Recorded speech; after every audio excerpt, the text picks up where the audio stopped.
Welcome to Mining Review Africa at Mining Indaba 2025. I'm chatting to John Martin, who is the VP of Southern Africa for Kal Tire. John, welcome. Can you tell us why was it so important that the topic of circularity be discussed at Mining Indaba this year? Well, I think it's, the whole theme of Mining Indaba and relates to the sustainability of Africa and how we remain, as an industry, how we remain sustainable going into the future. And I think a key part of that is circularity. And we don't, like in the past, we go into Africa, we do some mining, and in many cases it hasn't really been in a sustainable manner. And that, of course, has changed over the years. But more focus needs to be placed on Africa. Sustainability from minerals processing point of view, waste management, being part of the communities, etc. It's all part of, let's say, the circularity of how we do business in Africa. So I think it's an extremely important and relevant topic. Of course. And then what are some of the key challenges that you face in Africa when it comes to recycling mining tires? I think the biggest issue is legislation. That's either not in place, or at least if it is in place, then it's quite immature. A lot of it is not suitable and functional for the environments that we operate in particularly the remote locations that we have in Africa that all the mining companies find themselves operating in. So, number one, legislation needs to be changed, and legislation is a key component, one of the key components, I should say, to making business in Africa sustainable.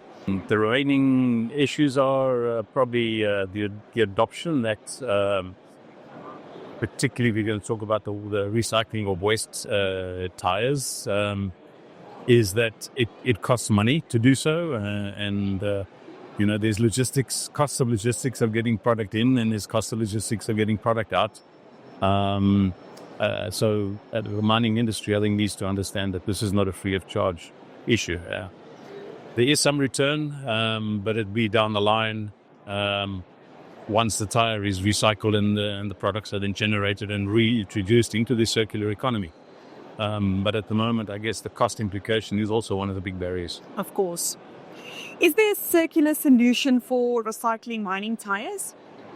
Yes, there is. And we have a facility in Chile, in the northern part of Chile. And that also probably leads on a little bit from the previous question. Is the legislation in Chile has been well managed and well structured. They're very clear. It's not arduous in terms of how people should be adhering to the legislation, but it does encourage the circularity of products.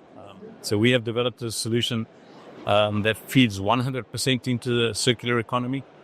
All the products that are generated from the process are resold into the economy, and in fact, some of the products we generate are being used to manufacture new tires. So let's say the circularity of the whole thing is fully complete, using old tires to make new tires. Yes. So yes, there is a solution. Okay, great. And then what challenges do you face bringing the solution into Africa?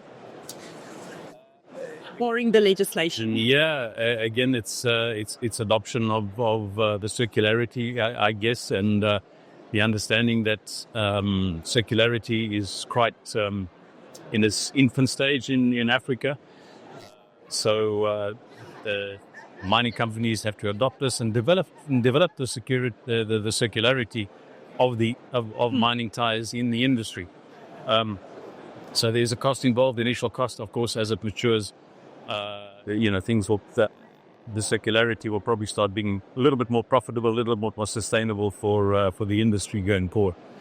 But the big one is the legislation, and in South Africa we have legislation, but to be honest, it's actually quite a big hindrance. The rest of Africa doesn't have much at all, so they will rely very much on the ESG targets of customers to make sure they do the right thing.